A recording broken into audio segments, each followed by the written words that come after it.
Hari Om everyone. I welcome all of you to today's session.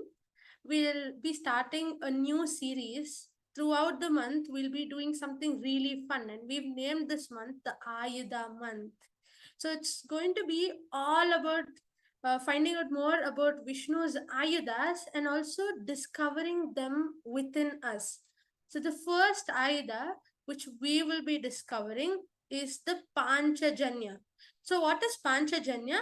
Panchajanya is the conch of Lord Vishnu.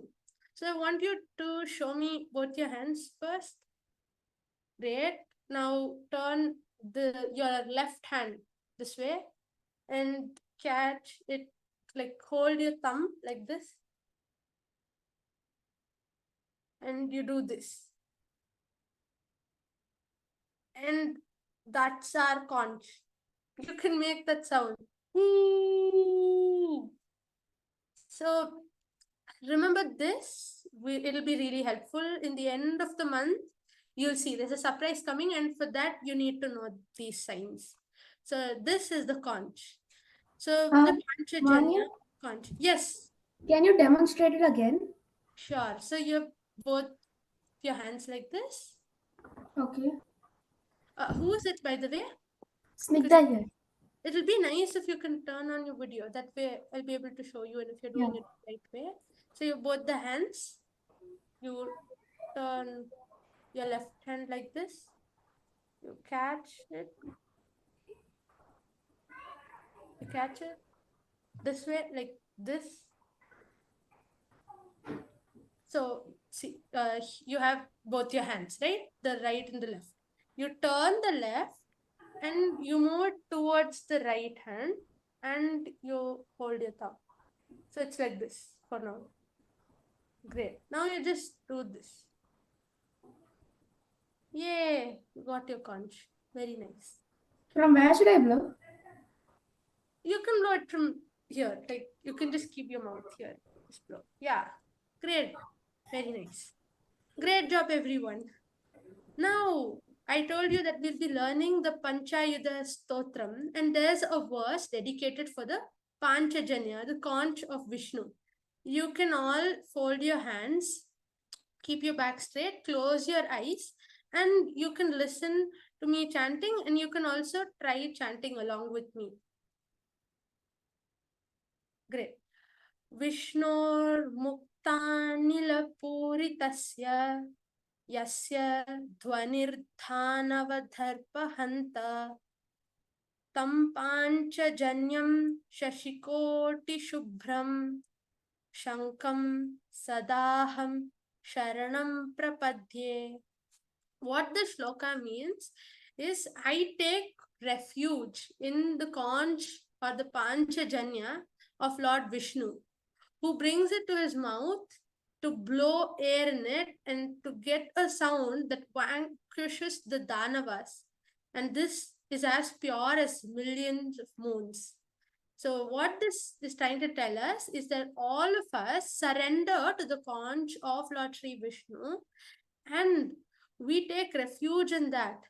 And what is this conch? This conch is something that Lord Vishnu himself blows, and the sound that comes out of it destroys the ego of all the demons.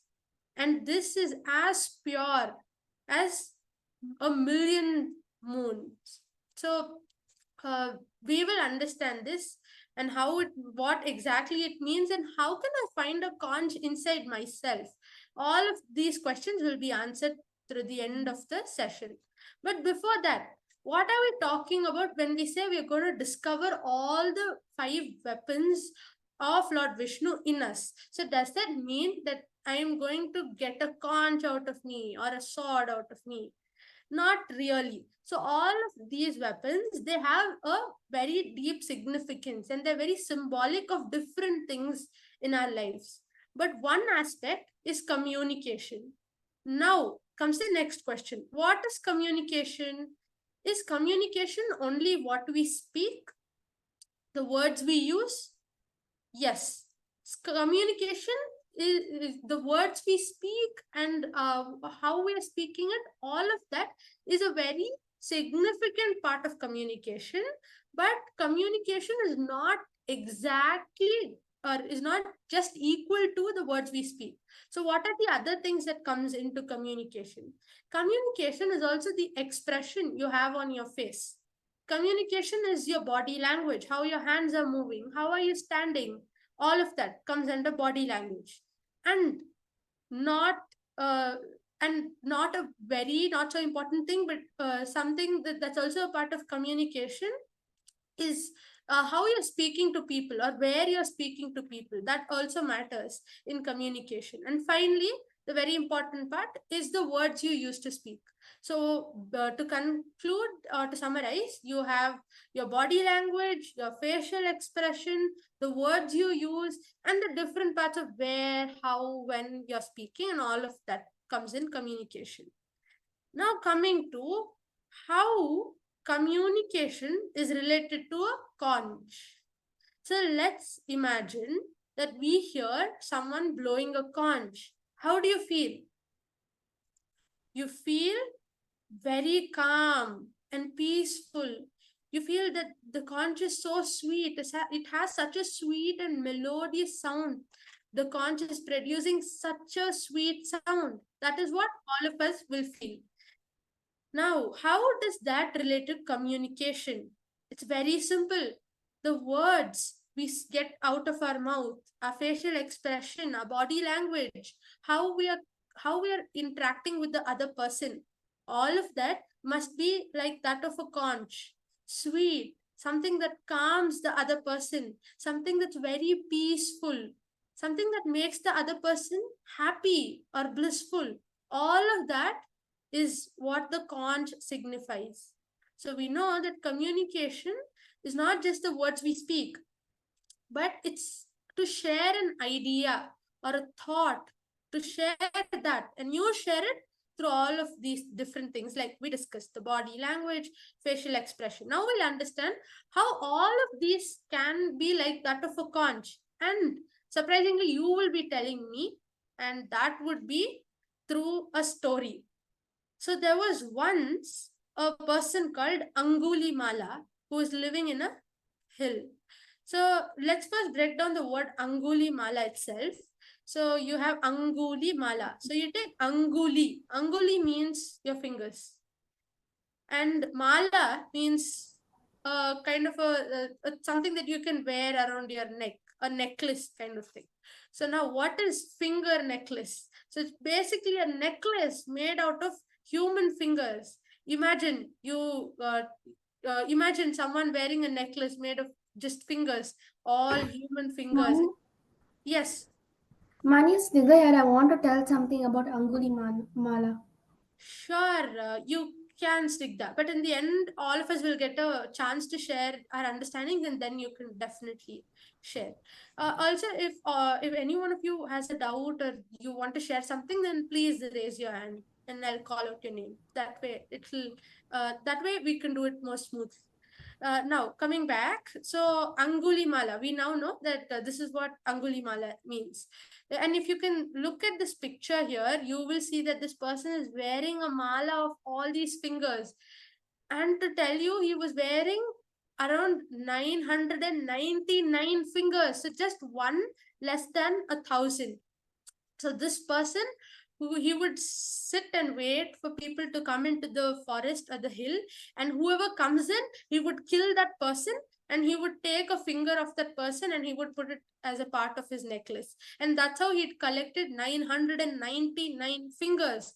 And now he was waiting for the 1,000th finger.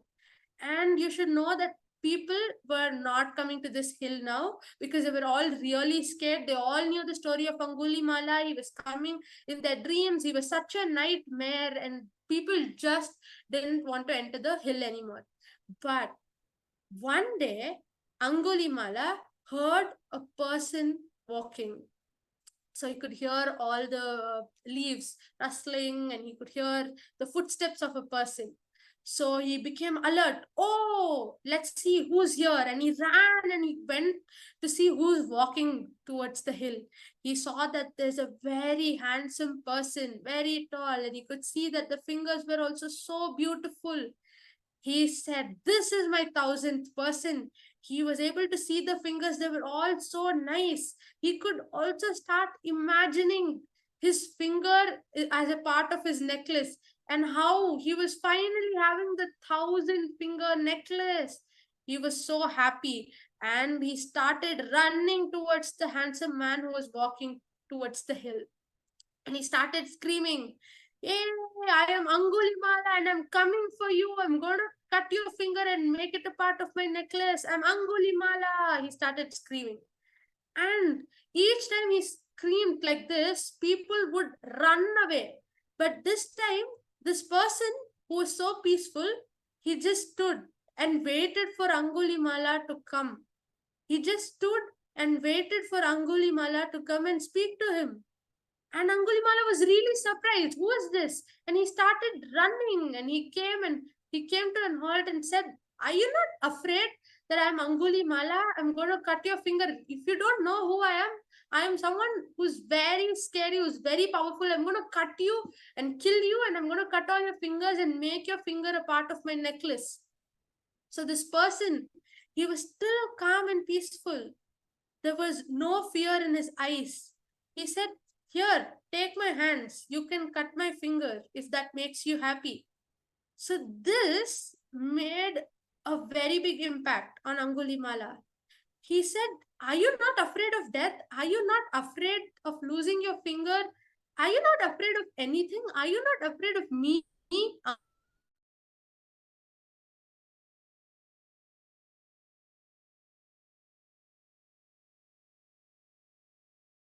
That is what makes you happy. But let me ask you, are you really happy? Are you really peaceful? And that's what made this person change. He felt a sudden uh, he felt a sudden reaction in his body. He felt that, so all of a sudden there was no meaning to his life. What was he doing with his life? What was he trying to achieve? And all of these questions made a difference in him, and he surrendered to this person who was Buddha. He surrendered to Buddha and he said, "I want to become your student. Will you teach me how to be as peaceful as you are? How to be as happy or blissful as you are? How to be so calm and not be fearful of anything?" And that's how Buddha accepted Angulimala as a student. And Angulimala transformed himself through the teachings of Buddha. And I'm sure all of you know who Angulimala turned out to be. So, Snigdha, is that what you wanted to share? Do you want to say who Angulimala transformed Yeah, into? like I think he transformed into a monk, right? Because like I'm Very not good. sure. Excellent, Snigdha. So this Angulimala, the hunter or a dacoit, he turns into a saint. And he's none other than Valmiki, the one who wrote the Ramayana. So that was such a big transformation. So now I want to give you guys a chance, and I want you to tell me and identify in the first place the conch in the story. Who's going to do that? So you've got to identify the conch. And what is the conch? Yes, Tejas. The conch's name itself is Panchajanyam. The name is Panchajanya, but what is the conch in the story? I don't know that. Okay, let me ask you this question, Tejas. So, what did I say a conch was? How do you feel when you listen to someone blowing a conch? It sounds like the way they're speaking, like their body language. So is that what the conch is? No, the conch. Okay, let's just say someone blows a conch. How do you feel? Like you can feel vibrations going through you. So, does that make you feel agitated? Does that make you feel angry? Who's this blowing a conch? It's not like a horn, but it gives you that certain vibrations that feels kind of heavenly. So, it's kind of heavenly. So, something that's calm or peaceful, Mm. something like that. Yeah, it is not like pa pa pa. It's like a like that. Like it's a Okay, somewhat like an om sound. very good. So, what was that something that was like an om sound or something that was peaceful. Forget about sound exactly, but did you find that there was something in the story that was peaceful, that was sweet, that was The nice calm? Who was peaceful, calm, and sweet? Buddha. Buddha. Very good, Tejas.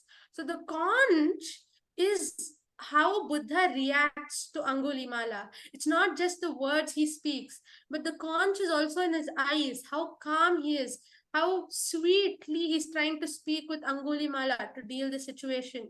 So now you know that though Buddha spoke very few words, but he communicated his idea. He communicated that Angulimala, you need to transform. You can be better than this. He communicated that idea, not only through his words, but through his body language, through his facial expression, through his eyes. So all of this was very peaceful and sweet and very serene. So all of this led to a transformation, and that is the conch in the story.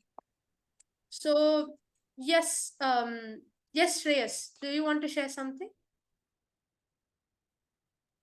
No, I was trying to answer that. What was the conch in the story? They just answered it. So, Yeah, so what was the conch in this story, and uh, what did you learn from the story? yeah. So I learned about how Buddha Buddha is the conch in the story, and his peacefulness and the and he had no fear in front of Angulimala. He just told, "Okay, if you whatever makes you happy, just take it." But but he was trying to indicate him that Angulimala, you have to change yourself and be be more uh, and stop taking people's fingers and like that. Very good, Shreya. So, what did you understand from this? So, how do you want to speak to someone? How do you want to communicate to someone? Okay, like yeah. So if I see some I will talk to everybody in peace. Like I'll not if they'll get angry on me, I'll not get angry and I'll be peaceful as much as can. Like if somebody shouts on me, I say, please relax. You can change yourself. We'll sort it out like that. Very good, excellent, Shreya. Amazing. So, Snigdha, you can quickly share what you understood. So first I want to talk about Angulimala. Okay, before you start, Snigdha, do you want to Yeah. just share your understanding, or shall I give you a challenge? Give me a challenge. Okay. How about, I know you want to say so many things. So the challenge is you'll have to say it all in just 3 lines. The challenge is how are you going to get that ocean and put it in this small little glass? That's the challenge. Are you ready for the challenge? Wait, before that, No, uh, you, yes or no? yes, but I Yes, want to tell then something. quickly you're gonna start now and you're gonna finish the challenge. You have very little time, Snigdha. The 10 people, except you, the 9. So all of us have our eyes fixed on you. So you're gonna complete this challenge really quick. Yes, in 3 lines. Uh, Angulimala was like a demonish type of person. He used to kill people for making a mala with fingers. So Okay. that's when he got his name as Angulimala. But what is that you understood from the story? What are you gonna take back? What does that teach you? That you should you should always be peaceful and you should not try to like find like you should never be bad to others. You should always be good. Like there's no purpose if you're bad at someone. You won't get anything in return. Very good. So, Snigdha won the challenge. Excellent, Snigdha. So, next time, are you going? So, we all understood that we are going to speak sweetly. So, we're going to all speak in such a way that the person listening to us feels calm. He feels he's in a position to understand and absorb whatever we're trying to say. So, next time you want to speak to someone, make sure that the other person wants to listen to you. He feels peaceful, he feels sweet, he feels happy listening to you. And now that all of us have realized this very big secret of Lord Vishnu's communication secret, we have the conch with us. So we'll let that absorb into us, and let's meet Can I in add the something? next section. 1 second, Stigdha. We'll meet in the Yeah. next section where all of us are going to discover the second weapon of Lord Vishnu. So you can all show me a conch really quick if you remember how to do the conch. So you have this hand, you turn it back, you hold it, you do this, and you have the conch. Yay! My Panchajanyam. You can blow it. Woo! Excellent. Big round of applause to all the Panchajanyas here. Very good. Thank you. Hari Om. Thank you. Yeah. So, adding on to whatever we've learned so far, I'm very sorry I've mentioned something incorrect. So, I mentioned that Angulimala turns out to be Sage Valmiki, but that is incorrect. What is correct is that there was a hunter named Ratnakara, and he too was very brutal, he too was very inhuman, and he was observed by Muni Narada once, and he helped him reform himself. He helped him in his redemption journey, and that's how Ratnakara turns out to be someone as great as Valmiki. And Valmiki later on writes the Ramayana, and that's this story. But the story of Buddha and Angulimala is very different. Angulimala becomes an enlightened sage over the years. But here I'd like to add a very nice thing that I read about Angulimala. It said that though Angulimala, in the period of 10 years, he changed himself and he transformed himself, staying with Buddha. And Buddha helped Angulimala in every day, every second to realize his true nature. And finally, after this 10 years period, Buddha said that now you've become, or you've realized your true self, and you can now teach this divine knowledge to others. You can start sharing your happiness or this bliss. You can share it with others and help them realize their true being. But now, just because Angulimala changed into someone very wise, people won't start accepting him. So whenever people saw him, they could only think of the person Angulimala had killed. Oh, he killed my son, he killed my mother, he killed my sister. That was the only thing that was coming. So they could never accept Angulimala as a teacher, and they kept looking at him in a very bad way, or that is something very natural. Even though the person transforms, it's difficult to accept that fact. And whenever Angulimala would walk past the street, everybody there would pick stones and they would throw the stone at him. And this way, it just took a couple of weeks for him, and his entire body was covered with bruises, and he was very hurt. But it was only on the outside, but inside he still remained peaceful and calm, and he would still go and try to help people in need. And even though the person he would help, he would, after he'd be okay, he would still pelt stones on him, but he would still continue to be very calm and peaceful. And this created some kind of a feeling in the people. They started feeling, why isn't Angulimala reacting? So what did they want? Like, I throw a stone and Angulimala would get angry and he would come, or he would cry, or something would happen. But they received no reaction from Angulimala. Angulimala was just very calm. He was just peaceful.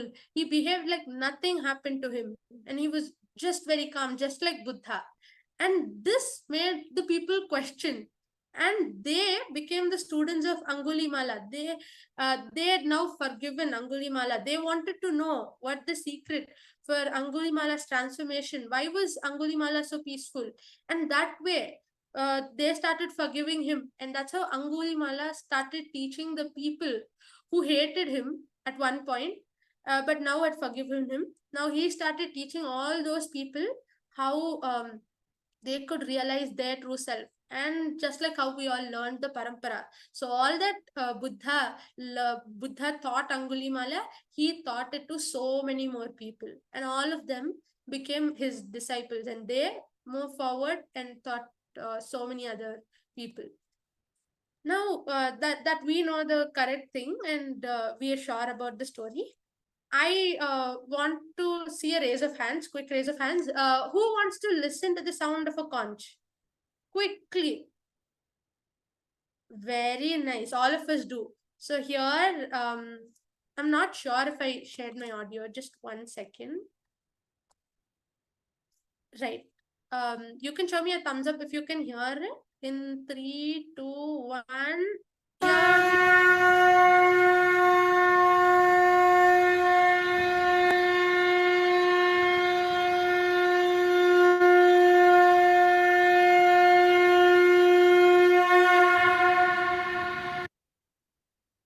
Wow. So that is the sound of a conch. So we all now know that a conch is very, very peaceful. It makes people who listen to it feel calm and nice and happy. The sound is very sweet. And that is how all of us should communicate to each other. And that should be the way how we share our ideas with others.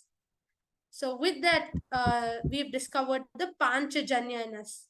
Thank you, everyone. I quickly request all of you to chant the Sri Krishna mantra with me. Hare Krishna, Krishna Krishna, Hare Hare, Hare Rama, Rama Rama, Hare Hare. Manya, can I Thank you add on once something? again. Yes, Snigdha. Sure. So the conch is not only peaceful, but it's also a very powerful sound. Very correct. Very good, Snigdha. That's very true. So the conch is peaceful, but at the same time, very powerful. Though the reaction of Buddha and Angulimala's after he realized to the villagers when they were pelting stones at him, though he didn't give a reaction, he was very calm and peaceful. But that created a very powerful impact. That's the nature of conch, and that's the nature we all should try to adopt in our communication as well. Thank you, Snigdha. And great job, everyone. Thank you, everyone. Hari Om.